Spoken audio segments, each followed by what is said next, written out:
धन्यवाद धन्यवाद धन्यवाद। पिता परमेश्वर, हम आपका धन्यवाद करते हैं, सारा आदर महिमा हम आपको देते हैं। पिता परमेश्वर, आज का दिन यहोवा ने बनाया और हम इसमें आनंदित हो। पिता परमेश्वर, हम धन्यवाद करते हैं इस सुंदर दिन के लिए जो आपने हमको दिया। ये पिता परमेश्वर, ये आपका अनुग्रह है, आपकी करुणा है कि पिता परमेश्वर हम यहाँ पे है। पिता परमेश्वर, हम आपको धन्यवाद देते हैं, सारा आदर महिमा हम आपको देते हैं।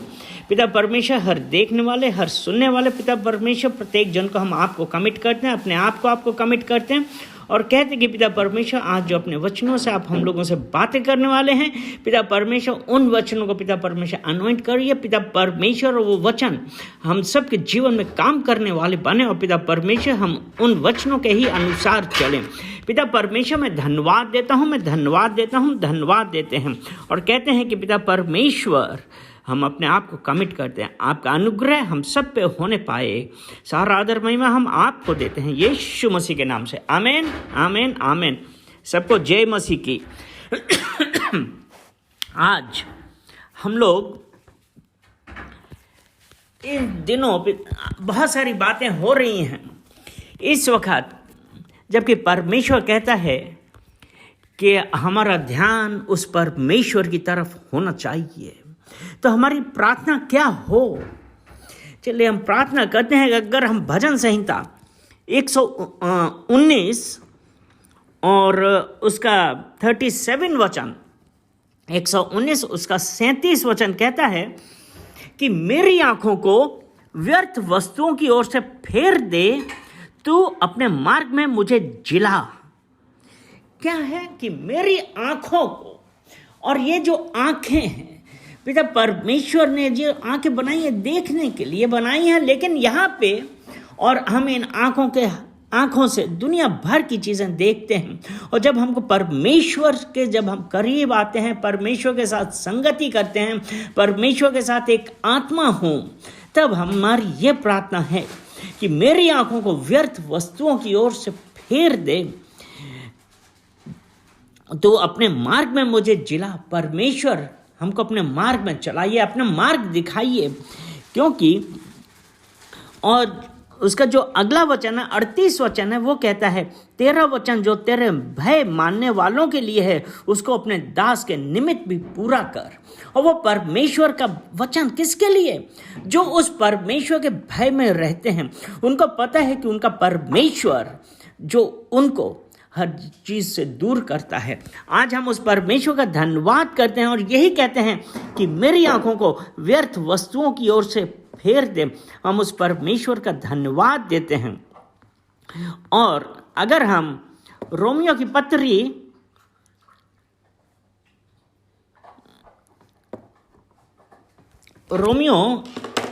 पत्री उसका 12 अध्याय, रोमियो 12 और उसका हम वचन पढ़ेंगे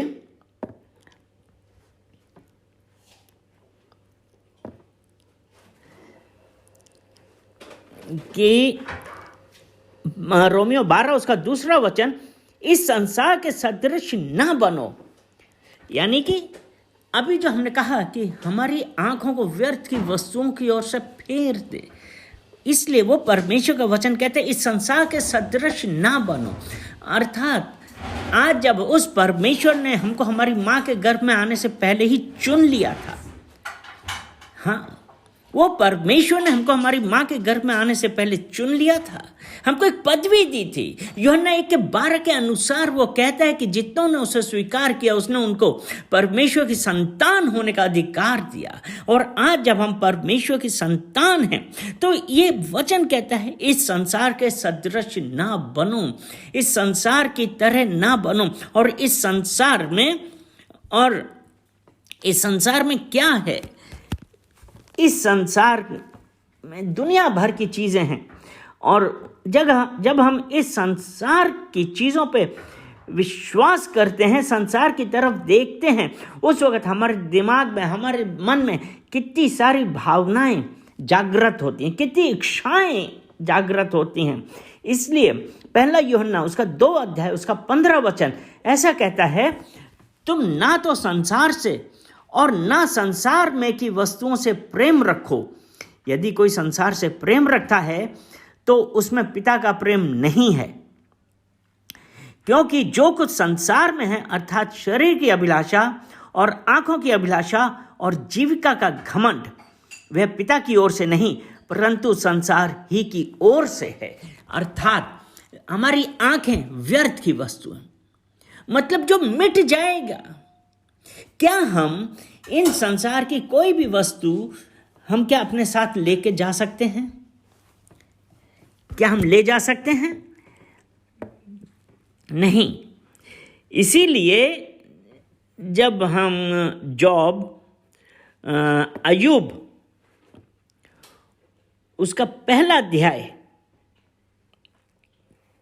और उसका 21 वचन हम पढ़ते हैं तो उसमें यह है, मैं अपनी माँ के पेट से नंगा निकला और वहीं नंगा लौट जाऊंगा। यानी कि जब हम जब आए थे, क्या हम कुछ लेके आए थे? नहीं, हम आए थे क्योंकि यह परमेश्वर की महाकरुणा का फल है और परमेश्वर ने हमको माँ के गर्भ में आने से पहले चुन लिया था। वो परमेश्वर आज हमसे यही बातें कर रहा है, क्यों? और परमेश्वर ने चुना था। अगर हम यशाया उसका 45 अध्याय और उसका 4 वचन हम देखते हैं तो क्या है, अपने दास याकूब और अपने चुने हुए इज़राइल के निमित्त मैंने नाम लेकर तुझे बुलाया है, यद्यपि तू मुझे नहीं जानता तो भी मैंने तुझे पदवी दी है। उसने, वो परमेश्वर कब?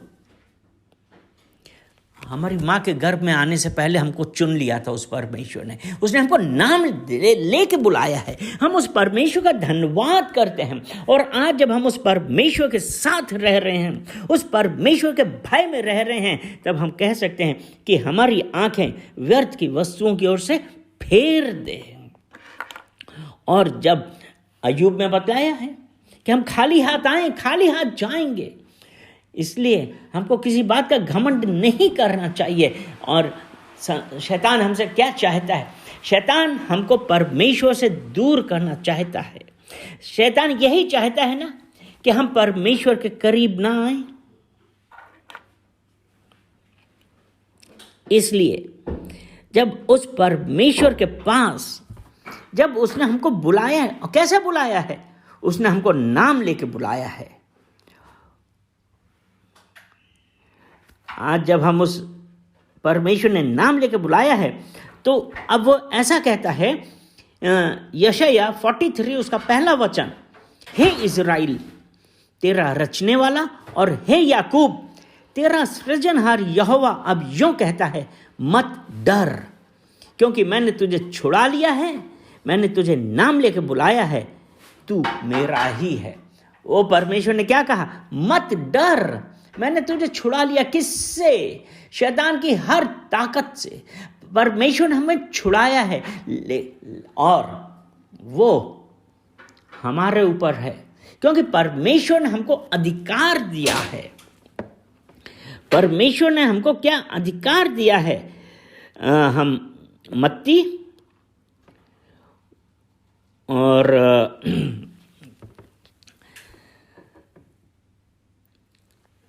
मत्ती 18:18 का है कि मैं तुमसे सच कहता हूं, जो कुछ तुम पृथ्वी पर बांधोगे वह स्वर्ग में बंधेगा, और जो कुछ तुम पृथ्वी पर खोलोगे वह स्वर्ग में खुलेगा।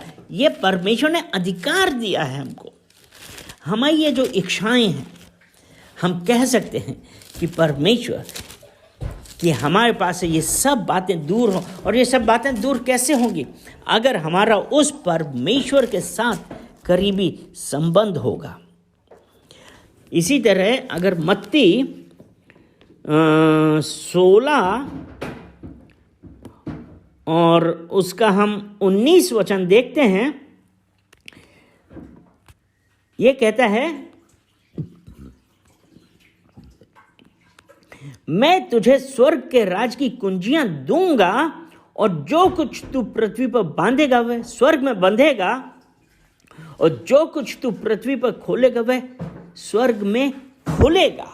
वो परमेश्वर ने हमको अधिकार दिया है। अधिकार कैसे दिया? क्योंकि अगर हम उत्पत्ति और उसका पहला अध्याय,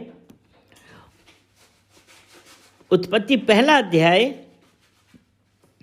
और उसका 27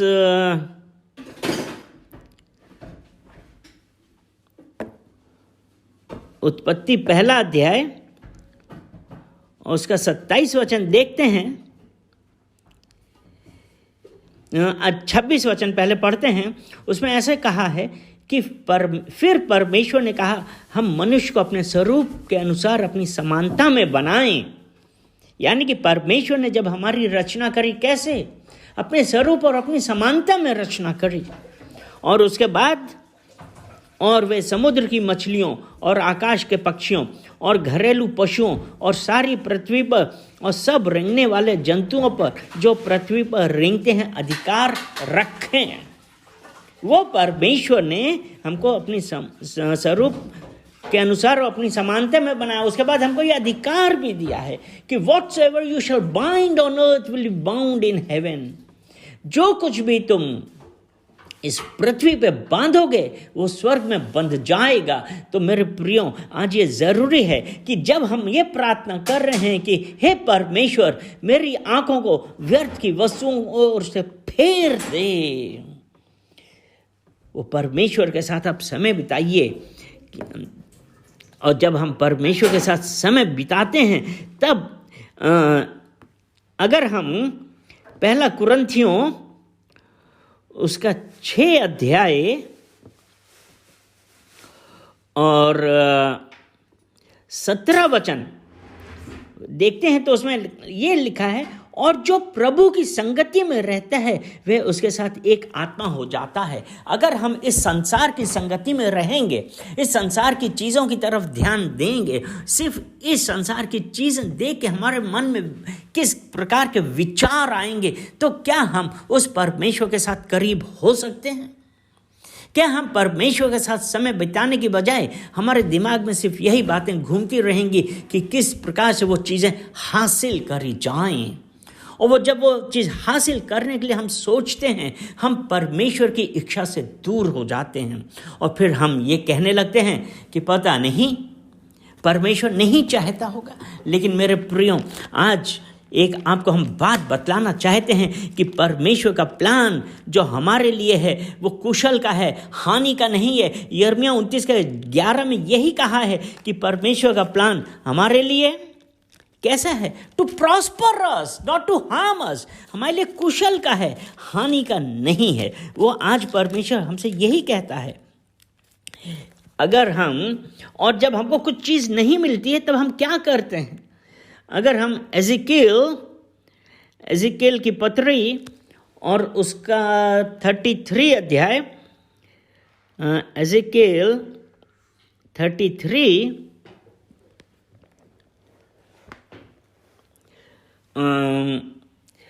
यहाँ पे हम 14 वचन एक पढ़ते हैं। यहाँ पे एक चीज आप गौर करिएगा। 13 से पढ़ते हैं।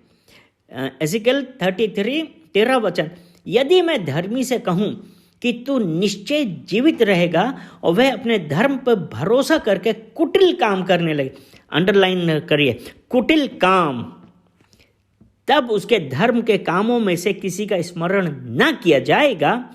जो कुटिल काम उसने किए हों वह उन्हीं में फंसा हुआ मरेगा। आपने परमेश्वर को स्वीकार किया, उद्धारकर्ता स्वीकार किया, लेकिन अभी तक आप इस सांसारिकता में, इस सांसारिक लोभ से अपने आप को दूर नहीं कर पाए हैं। तो हम क्या कर रहे हैं कि हम ये भरोसा कर रहे हैं कि अब तो परमेश्वर के साथ हैं। लेकिन मेरे प्रिय, यहां पे यही है कि कुटिल काम करने लगे, बेईमानी करने लगे, चोरी करने लगे, झूठ बोलने लगे, हर वो काम करने लगे जो परमेश्वर के राज्य के लिए गलत है। तो क्या आप परमेश्वर के राज्य के अधिकारी होंगे? यहां पे यही है ना, जो कुटिल काम उसने किए हों वह उन्हीं में फंसा हुआ मरेगा। जो हमने पहला यूहन्ना 2:15 में पढ़ा था, यही था ना कि संसार और संसार में की वस्तुओं से प्रेम हमको पिता के परमेश्वर से दूर करता है। अभी एजिकल 33 उसका 14 वचन पढ़ते हैं। फिर जब मैं दुष्ट से कहूं तू निश्चय मरेगा, और वह अपने पाप से फिरकर न्याय और धर्म के काम करने लगे, अर्थात यदि दुष्ट जन बंधक लौटा दे, अपनी लूटी हुई वस्तुएं भर दे और बिना कुटिल काम किए जीवनदायक विधियों पर चलने लगे, तो वह ना मरेगा, वह निश्चित जीवित रहेगा। हालेलुया। यानी कि आप आज तक हम जो भी कर रहे थे, अपने आप से फिरें, यहोवा की ओर फिरें, पश्चाताप कर रहे हैं और कहें कि परमेश्वर मेरी मर्जी नहीं वरन आपकी मर्जी मेरे जीवन में होने पाए, तब वो परमेश्वर जो है वो हमको माफ करता है। पहला यूहन्ना की पहली पत्री, उसका पहला अध्याय और उसका 9 वचन, इसमें ऐसा है, यदि हम अपने पापों को मान लें, अगर हम कन्फेस कर, यदि हम अपने पापों को मान लें, तो वह हमारे पापों को क्षमा करने और हमें सब अधर्म से शुद्ध करने में विश्वास योग्य और धर्मी है। परमेश्वर, क्या हम अपने पापों को मान रहे हैं? क्या हम कन्फेस कर रहे हैं कि हमने ये पाप किया है? पिता परमेश्वर हमको बचाइए, हमको माफ करिए। वो परमेश्वर, उसका वचन कहता है कि तुम्हारे पाप मैं सदैव याद नहीं रखता, क्योंकि मैं करुणा से प्रीत रखने वाला परमेश्वर हूं। वो परमेश्वर करुणा से प्रीत रखता है। और शैतान हमारे दिमाग में बहुत सारी चीजें डालता है, क्योंकि यही पहला यूहन्ना 1 उसका 10 वचन, क्योंकि हमको तो यही लगता है कि हमने पाप नहीं किया है। अरे मेरे प्रिय, कोई ऐसा नहीं है। कहीं ना कहीं विचारों से, काम से, आपके एक्शन से, किसी तरीके से भी, आपका देखने से, आपके सोचने से, और इसीलिए पहला यूहन्ना 1 उसका 10 वचन कहता है, यदि हम कहें कि हमने पाप नहीं किया है तो उसे झूठा ठहराते हैं, अर्थात वो परमेश्वर को हम झूठा ठहराते हैं और उसका वचन हमें नहीं है। वो परमेश्वर का वचन हमारे अंदर बहुत याद में होना चाहिए। उसका वचन हमको सब पापों से शुद्ध करता है। कन्फेस करिए कि हमारे से पाप हुआ है, और जब हम कन्फेस करते हैं तो परमेश्वर हमको माफ करता है। फिर से हम आते हैं एजिकल उसका 33 अध्याय, और अभी हमने 15 वचन पढ़ा था। अब उसका 16 वचन पढ़ते हैं। जितने पाप उसने किए हों उनमें से किसी का स्मरण न किया जाएगा। उसने न्याय और धर्म के काम किए हों और वह निश्चय जीवित रहेगा। वो जो पापी था, उसने पश्चाताप किया, अपने आप को परमेश्वर की तरफ मोड़ा, उनके अनुसार चल रहा है, अब उसके भय में चल रहा है। तब परमेश्वर ने कहा है कि जितने पाप उसने किए हैं उसमें से किसी का स्मरण ना किया जाएगा। उसने न्याय और धर्म के काम किए, वह निश्चय जीवित रहेगा। और जब ये बातें होती हैं तो, और उसके बाद क्या कहते हैं, ये 33 उसका 17 वचन हम पढ़ते हैं, तो भी तुम्हारे लोग कहते हैं प्रभु की चाल ठीक नहीं है। यानी कि जब हमारे मन की तरह नहीं हुआ तो हम ये क्या कहने लगे कि परमेश्वर नहीं चाहता, प्रभु की चाल ठीक नहीं, परंतु उन्हीं की चाल ठीक नहीं है। जब धर्मी अपने धर्म से फिरकर कुटिल काम करने लगे, तब निश्चय वह उनमें फंसा हुआ मर जाएगा। जब दुष्ट अपनी दुष्टता से फिरकर न्याय और धर्म के काम करने लगे, तब वह उनके कारण जीवित रहेगा। तो भी तुम कहते हो प्रभु की चाल ठीक नहीं है। हे इज़राइल के घराने, मैं हरेक व्यक्ति का न्याय उसकी चाल ही के अनुसार करूँगा। वो परमेश्वर न्याय परमेश्वर है। आज वो आपसे और हमसे कह रहा है, मत डर, मैंने तुझे छुड़ा लिया है, तू मेरा है, तू मेरा है।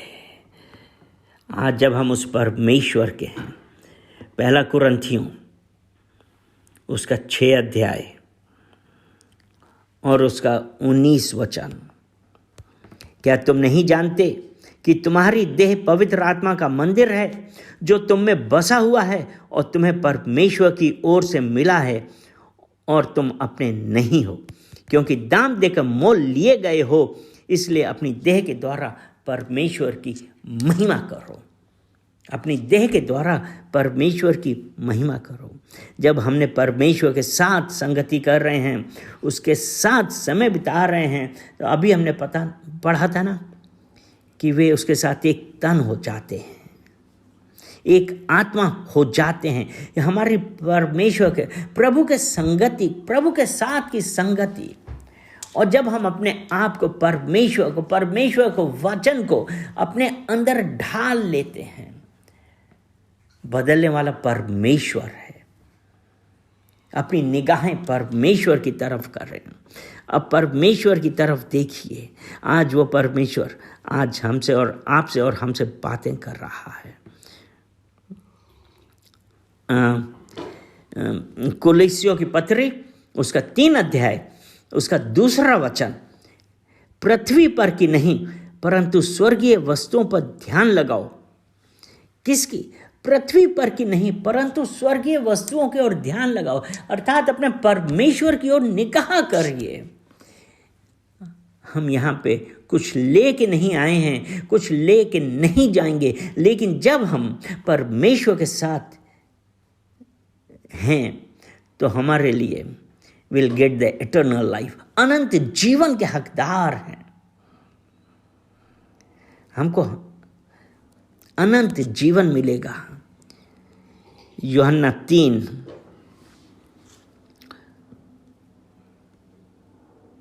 और 16 वचन है। यूहन्ना 3 उसका 16 वचन कहता है, क्योंकि परमेश्वर ने जगत से ऐसा प्रेम रखा कि उसने अपना इकलौता पुत्र दे दिया, ताकि जो कोई इस पर विश्वास करे वह नष्ट ना हो परंतु अनंत जीवन पाए। हम खाली हाथ आए हैं, खाली हाथ जाएंगे, लेकिन अंत में हम अनंत जीवन पाएंगे। हम परमेश्वर के साथ होंगे। हम परमेश्वर का धन्यवाद करते हैं कि परमेश्वर ने आज अपने वचनों के द्वारा हमसे बातें करी हैं। और जब हम उस परमेश्वर के साथ हैं तो मेरे प्रियो विश्वास करिए, परमेश्वर ने कहा है, I'll remember your sins no more।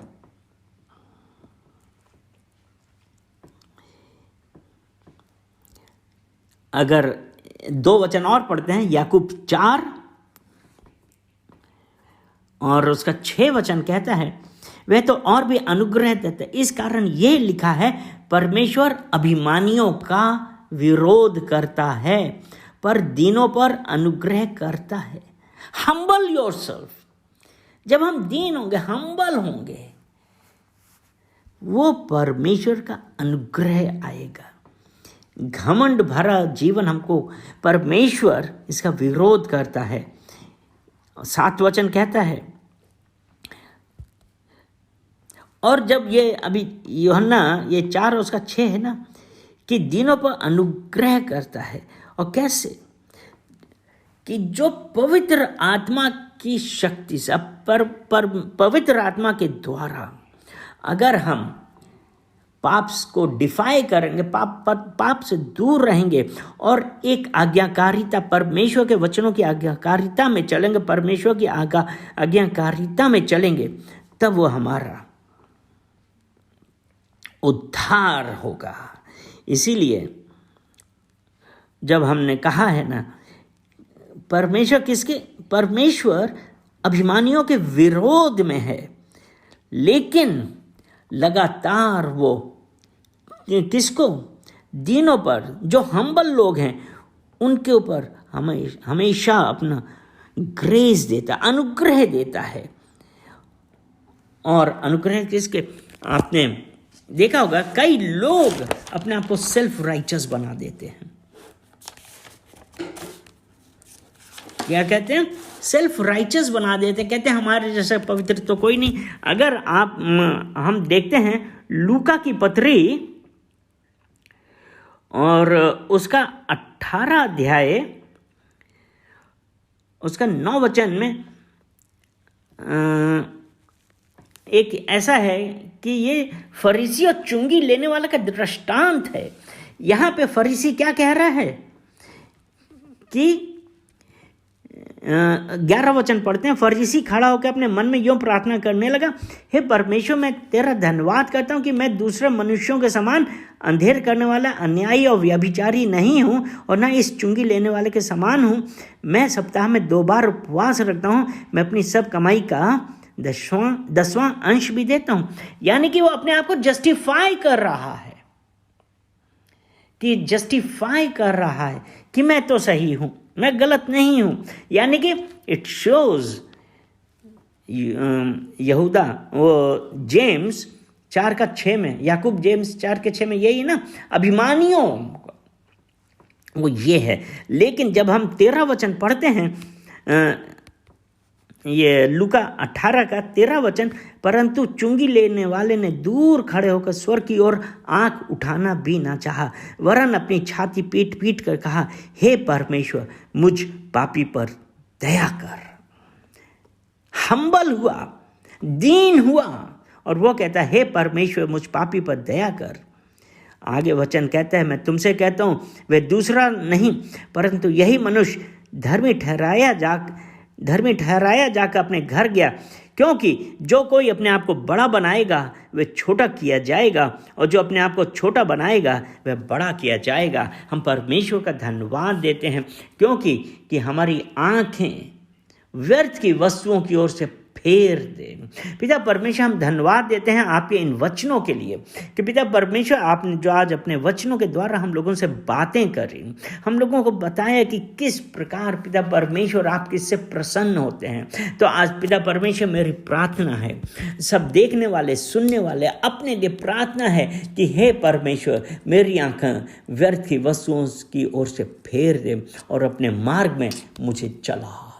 पिता परमेश्वर, हम धन्यवाद देते हैं इस सुंदर वचन के लिए जो आपने अपने वचनों के द्वारा हम सबसे बातें करी।